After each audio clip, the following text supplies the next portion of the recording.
I worked as a nurse for 10 years, paying for my mother's treatment, my brother's debts, and my sister's emergencies. They called it love, and I called it family. Until one night I accidentally saw a chat room where they were all laughing at me and plotting how to extort more money, and then something inside me clicked. I'm Lily, 32 years old, female, and I used to think being the reliable one made me the good daughter. Turns out it just made me the family wallet with a pulse. I've been a nurse for almost 10 years now, long shifts, night rotations, enough caffeine in my bloodstream to power a small city. When I bought my own condo at 27, my mom told everyone I was finally useful. That should have been my first red flag, right? But I took it as a compliment. Back then, I thought love meant doing whatever it took to keep everyone afloat. My mom, Janice, is 58 and could guilt the devil himself. She's the kind of woman who always sighs before she speaks, like the world's a personal inconvenience. My brother, Eric, 34, still between jobs for the last 5 years. My sister, Chloe, 29, perpetually one failed business away from enlightenment. Together, they formed this unholy alliance of emotional blackmail that I mistook for family. It started small. Gas money here, a temporary loan there. Then it was my mom's bad knee surgery she swore wasn't covered by insurance. It was. Then Chloe's business emergency. Turns out the emergency was Sephora's summer sale. And Eric's car repair that somehow became a full-blown Vegas trip. Every time I helped, I told myself it was okay because family takes care of each other, but somehow each other always meant me taking care of them. They called it love. I called it exhaustion. Still, I kept giving. Paid mom's electric bill, covered Chloe's rent when her entrepreneurial phase tanked. Spent my bonus flying everyone to Florida after dad's heart scare because we all needed something nice. When I hesitated, mom would hit me with her classic, "You know we don't have anyone else, Lily." The thing that really gets me is how proud I used to feel.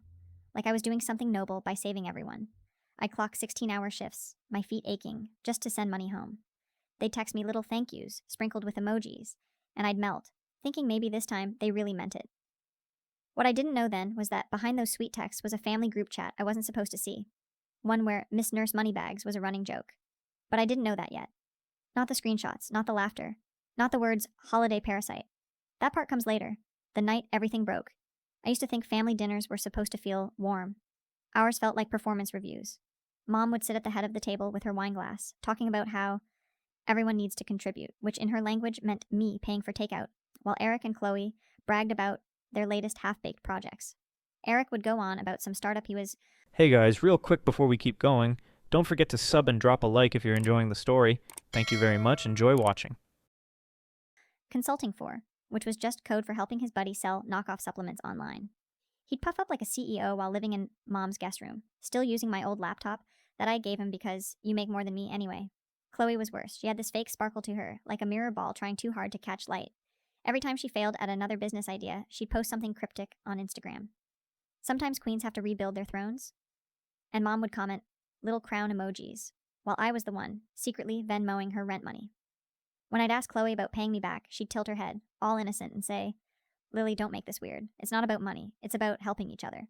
Funny how helping each other never worked both ways. The worst was mom's birthday last year. I booked a nice restaurant downtown, the kind of place with real linen napkins and servers who describe the wine like it's a religion. I paid for everything: dinner, champagne, cake, even the Uber home because Eric's card wasn't working. They laughed, they toasted, they posted pictures captioned, "Family is everything."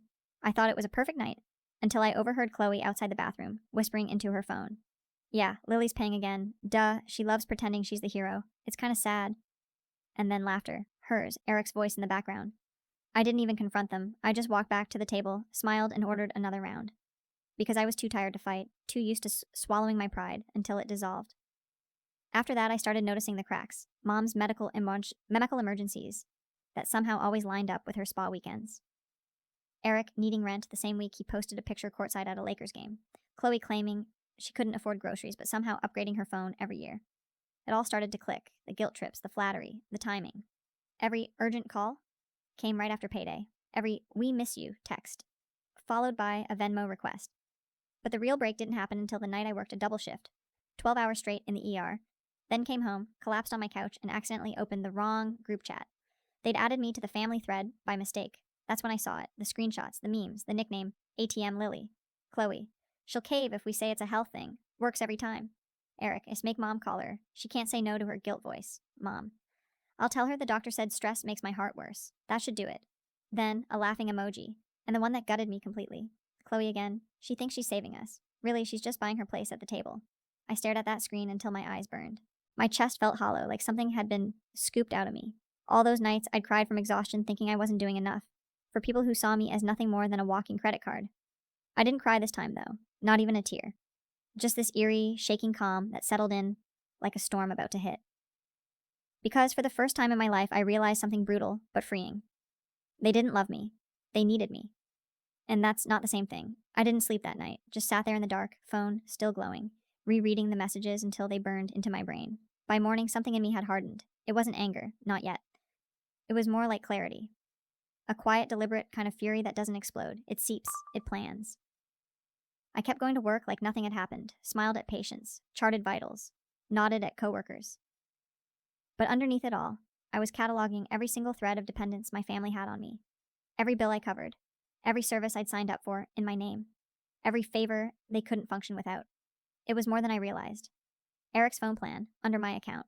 Mom's Netflix, Hulu, Amazon Prime, all on my cards. Chloe's business credit card, the one she swore she'd pay me back for, still linked to my checking account. Their gym memberships, their streaming bundles, their insurance copays. I started making a list, a literal spreadsheet on my laptop labeled Exit Plan. Column A, service. Column B, who's using it. Column C, cancel date. At work, between patients, I'd sneak into the break room and cancel another thing, one by one, like cutting threads off a puppet until it stops moving.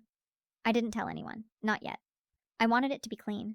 No warning, no drama, just silence. Meanwhile, they carried on like usual, texting, calling, pretending everything was fine. Mom would leave me voicemails dripping with false sweetness. Honey, just checking in. Hope you're taking care of yourself. Oh, and could you send $300? My insurance didn't cover my prescription. I'd listen, delete, and go back to canceling. Eric texted about a business opportunity that required a small investment. I sent a thumbs up emoji and nothing else. Chloe posted a selfie in her new designer coat with the caption, Manifesting Abundance, while I was literally cutting off her access to mine. It was almost fun in a dark way, watching the countdown tick in my head. Phone plans, gone. Streaming accounts, expired. Gym membership, terminated. I even called the bank about Mom's loan, the one I'd been paying the interest on for 2 years. The woman on the phone asked if I wanted to remove my auto pay. Absolutely, I said, calm and polite, like I was ordering coffee. But the most satisfying part came when I set up a new bank account, one under a different name, linked to a new address. I had it all transferred, my paycheck, my savings, everything, so that when the fallout hit, they find nothing left to drain. 2 weeks later, it happened. I was at the nurse's station during an evening shift when my phone started blowing up. First Mom, then Chloe, then Eric, missed calls, texts, dozens. Mom, why is my card declining? Did you forget to pay the bill? Chloe, Netflix isn't working. Did you change the password? Eric, bro, my phone service got cut off. You gotta fix this. My work depends on it. I just smiled, put my phone on silent, and went back to the charting vitals. By the time my shift ended, I had over 40 unread messages and 3 voicemails full of shrieking. I didn't respond to any of them. Instead, I went home, poured myself a glass of wine, and wrote a message that would end everything. It wasn't emotional, it wasn't cruel, it was facts, cold and clear. I itemized every cent I'd given them, every bill I'd paid, every emergency I'd covered. When I was done, the total was just under $60,000. Then I wrote, emote. For years, I thought helping you meant being part of the family. But all I did was fund your comfort, at the expense of my sanity. You laughed at me behind my back, called me an ATM, and mocked the sacrifices I made. Effective immediately, I'm done. The accounts are closed, the loans are yours. I'm no longer your safety net. I hope you all learn how to stand without me. I sent it to the group chat, the real one this time, and turned off my phone. That was the last night I ever went to bed as their provider.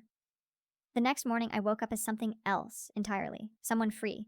The next morning, my phone lit up like a Christmas tree in hell. Missed calls, voicemails, texts stacked one after another. It was like I detonated a bomb in the middle of the family ecosystem, and they were scrambling through the smoke. First came Mom, of course. She left 12 voicemails before 9 a.m., each one a different act in her personal theater of manipulation. The first was confusion. Lily, sweetie, what's going on? The power company says I owe hundreds. There must be a mistake. Then came guilt. I can't believe you do this to your own mother. You know my health isn't good. Then rage. You ungrateful brat. After everything I've sacrificed for you. And finally, tears. Please, baby, call me. I don't know how to live like this. I didn't call her back. Eric's messages came next. Wow, really? Cutting your own brother off like that? I needed that phone for work. Then a few minutes later, you're seriously insane. You think you're better than us now? Newsflash, nurse, you're not. And my favorite? You'll regret this when Mom ends up in the hospital from stress. Chloe's were the worst, though. She knew exactly how to twist the knife. Honestly, Lily, I don't know what happened to you. You used to care about family. Followed by a screenshot of some inspirational quote about forgiveness. Then a voice memo where she's half crying, half ranting. You can't just abandon people. Money doesn't make you better, it just makes you cold. Money. That's all it ever was to them. They tried every tactic, guilt, anger, begging, but I held firm. I didn't respond. Not once. I muted every chat, blocked every number, and let the silence do the talking. By the second day, they escalated. Eric showed up at my condo while I was at work. The security cameras caught him pounding on my door, yelling into the hallway about how I was ruining the family. He even brought Mom with him. She banged on the door, crying so loud that my elderly neighbor called building management. When I got home that night, there was a note taped to my door in Mom's handwriting. I didn't raise you to be cruel. You'll regret this when you're old and alone. I took it down, folded it neatly, and threw it in the trash. But inside, I was shaking. Not because I doubted myself, because I knew this was only the beginning. The following week, they turned to social warfare. Chloe posted a vague Facebook rant. Some people think cutting off family is growth. It's actually selfishness disguised as healing. Imagine betraying your own blood for money. The comments were full of sympathy. Old family friends chimed in, saying things like, "So sorry you're dealing with that, sweetheart. Family first, always." And Mom replied to one, "We raised her better than this. Pray for her heart." It was so predictable it almost made me laugh. Almost. At work, I buried myself in double shifts to stay distracted. But every time I walked past my locker, my phone buzzed with another attempt. Unknown numbers, burner accounts, even an email from Eric's ex telling me to just make peace for your mother's sake. I realized then they didn't actually miss me. They missed the comfort of knowing I'd fix things. They were addicts in withdrawal. By the end of the month, their noise had gone from furious to desperate. Mom left one last voicemail that I actually listened to. "Lily, please. We can't pay the rent. The bank's calling. You don't understand. Everything's falling apart. Just one more month and then we'll figure it out." But I did understand, perfectly. They weren't falling apart because I was cruel. They were falling apart because I stopped holding them up. And somewhere deep inside, past the years of guilt and exhaustion, a strange calm settled over me. For the first time, their chaos wasn't mine to clean. Update. So, I didn't plan to post an update this soon, but wow, I didn't expect the fallout to get this bad, or honestly, this public. A few of you said in my last post that they'd go nuclear. Yeah. You were right, they've started messaging my coworkers. My mom somehow found my hospital's public contact email and sent a letter to my supervisor claiming I'd stolen family money. My manager called me into her office, confused but calm, and I just handed her the receipts. Literal bank statements showing every payment, every transfer, every cent I'd covered. She just looked at me and said, "Lily, you're better off without them." I think that's when it really sank in. I wasn't crazy, I wasn't heartless, I was free. Still, it's strange, quiet. My phone barely buzzes now. The silence feels unnatural but peaceful, like the air after a storm. But part of me knows they're not done yet. Not Mom, not Chloe, not Eric. Because people like that don't disappear. They regroup. And I can feel it. Something's coming. For a few blessed weeks, things were quiet. Too quiet. I was starting to believe maybe they'd finally moved on, or at least run out of ways to reach me. I'd changed my number, moved most of my online accounts under my middle name, even started looking for jobs out of state. I could breathe again. Then came the letter. It was waiting in my mailbox one Thursday after a 12-hour shift. Handwritten. My mother's perfect cursive, neat and tight, like she was still pretending to be dignified. Inside. You've humiliated this family. Your selfishness has destroyed us. Eric is living in his car. Chloe's credit is ruined. I'm sick with worry. But maybe that's what you wanted. I hope you're proud. There was no "Love Mom," no signature, just venom. I sat on the floor of my kitchen reading it under the harsh fluorescent light, and for the first time in months, I laughed. Not out of joy, but disbelief. Because even now, when the truth was staring her in the face, Mom still believed she was the victim. That laugh turned into something else. Resolve. I'd been playing defense for too long. They'd spent years turning my compassion into a leash. It was time they felt what it was like to choke on their own manipulation. So I started my own kind of revenge. Quiet, surgical, precise. It began with a letter. The one I'd spent nights drafting. I wasn't sending it to them. Oh no, this one was going to everyone they'd ever lied to about me. The aunts, cousins, church friends, even the nosy neighbor who'd messaged me, hoping I'd make peace soon. The letter was simple. For years, I financially supported my mother, Janice, my brother, Eric, and my sister, Chloe, totaling $60,237.49. Attached are copies of transfers, receipts, and messages showing how they misused that money while mocking me behind my back. I don't want pity. I want truth. Please stop enabling them by believing their version of the story. No dramatics, no insults, just numbers, dates, and reality. Then I attached screenshots from their own group chat, the one where they called me ATM Lily, and joked up about how easily I'd cave. I didn't add commentary. I didn't need to. The words spoke for themselves. When I hit send, I felt something shift in my chest. That same eerie calm from the night I discovered the chat. Except this time, it wasn't shock, it was satisfaction. Within days, the fallout began. Aunt Diane called me first, whispering like she was afraid my mother could hear her through the phone. Lily, honey, I had no idea. I'm so sorry. Then came my cousin Jared, who'd once borrowed money for gas and never paid it back. Holy I saw those messages. They were awful to you. Everyone's talking about it. Turns out the family reputation my mom worshipped more than God himself. It crumbled overnight. People she'd manipulated for sympathy were turning their backs. Her church friends, the ones she bragged to about her perfect children, started whispering instead of praising. Eric called me 3 days later, furious. You ruined our lives, Lily. No one wants to talk to us. Mom's losing her mind. I didn't even raise my voice. No, Eric, I said quietly. You ruined mine for years. I just stopped pretending. Then I hung up. Chloe's meltdown was more theatrical. She left a string of voicemails sobbing, claiming I'd exposed her and that people were screenshotting her posts. She even DM'd one of my coworkers to say I'd hacked her account. The desperation was almost poetic, but the one that stuck with me, the one that truly broke something inside me, came from Mom. It wasn't a voicemail or a letter this time. It was a Facebook post. Public. Nothing hurts like being betrayed by your own child. Pray for Lily. She's lost her way. Hundreds of comments, prayers, sympathy. A few snide remarks about modern kids and their lack of respect. And I didn't respond to a single one. Because here's the thing about people like my mother. They can't stand silence. It's oxygen to them. And I'd finally cut off the air supply. By the end of the month, I'd given notice at the hospital and accepted a position in Portland. New city, new start, new name on the lease. On my last night in that apartment, I sat by the window with a glass of wine, looking out at the lights of the city I'd outgrown. My phone was completely silent. No calls, no texts, no noise. For once, the quiet didn't feel strange. It felt earned. But as I packed the last box, I found the letter Mom had sent, the one dripping with blame, tucked under a stack of bills. I read it one last time, smiled faintly, and fed it through my paper shredder piece by piece, each strip curling into ribbons until nothing of her words remained. Portland didn't feel like home at first. It felt like silence with a zip code. My first morning there, I woke up to the sound of rain, tapping against my window. Soft, steady, indifferent. The air smelled different too. Wet cedar and coffee, instead of the antiseptic tang of the hospital break room. For the first time in years, I didn't have 10 missed calls waiting. Just a blank screen and the sound of rain. I'd taken a position at a small private clinic on the east side. The hours were better, the pay solid, but more than anything, it was human. No one there knew me as a provider or caretaker. I was just Lily, the new nurse who brought homemade muffins to her shift and actually smiled when people said good morning. It was strange how light my body felt. I hadn't realized how much tension I carried until it was gone, like I'd been walking through life with weights strapped to my chest. I rented a little one-bedroom near Hawthorne, small balcony, creaky floors, plants by the window I actually had time to water. I'd go for walks after work, watching strangers laugh outside. Coffee shops, couples holding hands, kids in rain boots stomping through puddles. It was quiet but alive. That's where I met Rachel. She worked at the clinic too, another nurse, a little older, with a laugh that could cut through any bad day. She had this way of seeing people without prying, like she could read the weather of your soul and just quietly hand you an umbrella. We started having lunch together, swapping stories about nightmare patients, bad dates, and burnt coffee. She never asked much about my past, but one afternoon, sitting outside the cafe near the clinic, she looked at me and said, "You talk about your family like you're describing ghosts." It startled me how true that sounded. Over time, Rachel became my person. She invited me to trivia nights, dragged me to farmers markets, and when the holidays rolled around, she refused to let me spend them alone. "You're coming to my place," she said, matter-of-factly, waving off my protests. "You're basically family now." I tried to joke it off. I said I didn't want to intrude, but she just smirked.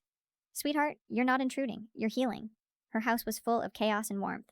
Kids running around, the smell of rosemary and butter in the air, laughter so loud, it rattled the windows. At one point, her mom hugged me like she'd known me forever. I almost cried, right there, standing in a stranger's kitchen with mashed potatoes in my hands, because that was what I'd been missing all along. Not the obligation, not the performance, but the simple, unguarded kindness that comes with being wanted, not needed. That night, when I got home, I found myself scrolling through old photos. Me at birthdays, vacations, Christmas mornings, always behind the camera, smiling, exhausted, the giver. The ghost in the background of everyone else's joy. And then I realized I didn't need to delete them. They didn't haunt me anymore. They were proof. Proof that I gave until I was empty and still survived. The next morning, I did something small but symbolic. I legally changed my last name, not out of hate, but freedom. The clerk at the courthouse asked if it was for marriage. I smiled and said, "No, for peace." When the paperwork went through, I walked out into the rain with the new name in my bag. The air felt sharp, alive, almost electric, like breathing for the first time after holding it too long. That night, I sat on my little balcony with tea, watching the rain blur the city lights, and whispered it out loud. My new name. It sounded strange but right, and for the first time in my adult life, I didn't feel like a daughter, or a sister, or a provider. I just felt like me. Update. Hey everyone. I didn't expect this post to blow up the way it did. I've read every single comment, and honestly, you all have no idea how much it's helped. Some of you told me that cutting off toxic family isn't heartless, it's self-respect. That line's been living rent-free in my head. A few people asked if I ever heard from them again. Funny thing, 2 weeks ago I did. Chloe messaged me out of nowhere, said she'd been in therapy, that she finally gets it. She apologized, really apologized, for using me, for laughing behind my back. She said she'd read my letter again and couldn't believe what she'd become. Then a few days later, a letter arrived from Dad. I didn't even mention him before because he's always been background noise, quiet, complicit. But his note, it was different. He said he was sorry for not protecting me from the others, that he'd left Mom, and was trying to rebuild too. I cried reading it. Not from pain, from relief. Because maybe, just maybe, some things can grow back once you stop watering the weeds. I don't know what happens next. Maybe I'll meet with them one day, maybe not. But I do know this. My life doesn't orbit around them anymore. I didn't realize healing could feel so ordinary. It wasn't fireworks or grand revelations. It was waking up and not bracing for the next guilt trip. It was grocery shopping without checking my balance twice. It was laughing at stupid memes Rachel sent me during lunch and realizing I wasn't waiting for something bad to happen. That's what freedom feels like. Quiet, steady, almost boring. The kind of boring that feels like safety. But life has this way of testing you when you start getting comfortable. It was late March when Chloe called. Not texted, called. The name popped up on my screen like a ghost. I stared at it for a full minute before answering. Hey, I said, careful, neutral. Her voice was softer than I remembered. None of that sugary confidence. None of that influencer polish. Hi, Lily. I didn't think you'd pick up. For a second, neither of us spoke. I could hear cars in the background, the kind of city noise that fills silence when people don't know how to talk. Then she said, I just wanted to tell you again. I'm sorry. For everything. I waited. I'd learned to. She went on, haltingly, nervously, about therapy, about Mom refusing to go, about Eric still blaming me for everything. She said she'd finally seen how much I'd been used, how she'd laughed at me to make herself feel better. Her voice cracked when she said, You were the only one who ever showed up, and we treated you like a joke. I didn't forgive her right then, but I listened. Because for the first time, it didn't feel like manipulation. It felt like growth, raw, clumsy, real. We talked for almost an hour, about nothing and everything, about how she'd gotten a real job, customer service at a travel company, and how she was living alone now, budgeting, actually paying her bills. She said she still felt guilty every time she bought something for herself. Good, I said, half joking. She laughed through her tears. When the call ended, she said, I miss having a sister. And for once, I didn't flinch. I just said, maybe we can try again someday, but it'll have to be different. After we hung up, I sat there staring at the rain streaking down my window. Portland's version of applause. I didn't feel triumphant or vindicated, just peaceful. Like maybe the story didn't have to end in fire. A week later, another letter came. This one from Dad again. Short, shaky handwriting, like he'd written it in one sitting. I don't expect forgiveness. I just want you to know I left your mother.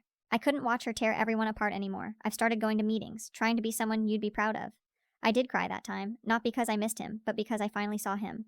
The quiet man behind all those years of silence, finally trying to stand up. I wrote back, just a few lines. I'm proud of you for trying. That's more than most people ever do.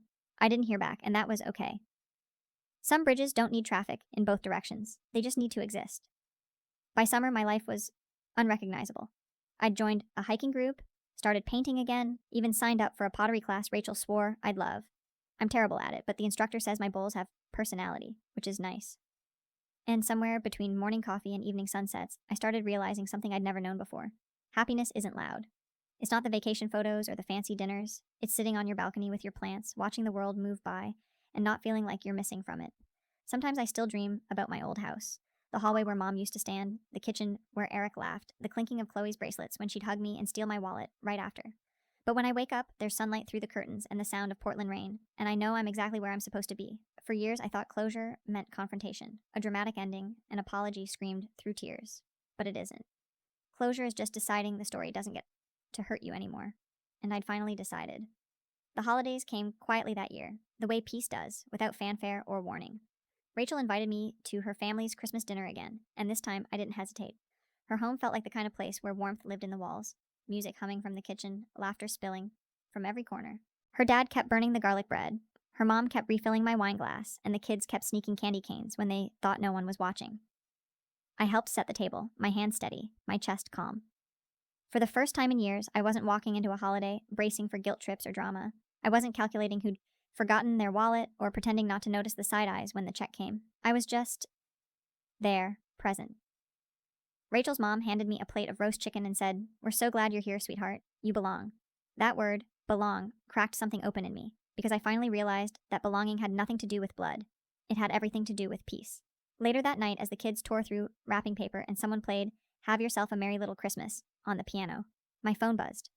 I almost ignored it. But when I saw the name, I froze. Mom.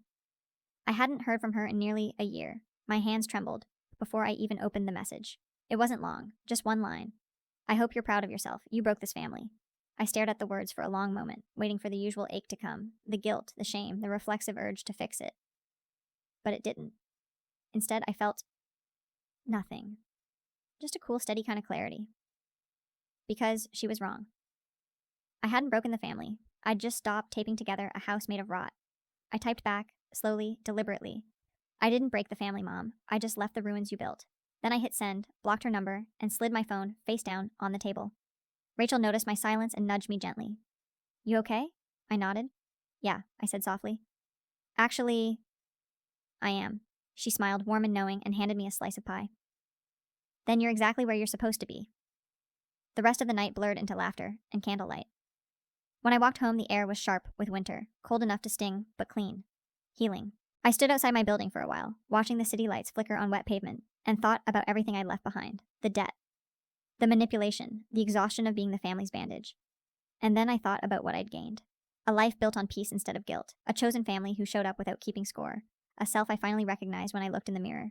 Before heading upstairs, I whispered a quiet thank you to the night, for endings, for beginnings, for the kind of freedom that doesn't need to be loud to be real. When I got home, I lit a candle, curled up on my couch, and watched the rain slide down the window.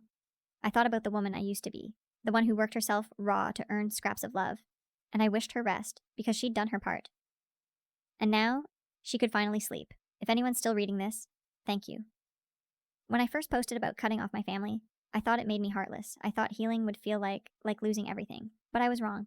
It feels like getting your life back, piece by piece, like breathing clean air after years of smoke. To everyone who's ever been the giver, the reliable one, the family backbone, you're allowed to stop breaking yourself to hold others up. You're allowed to choose peace over blood.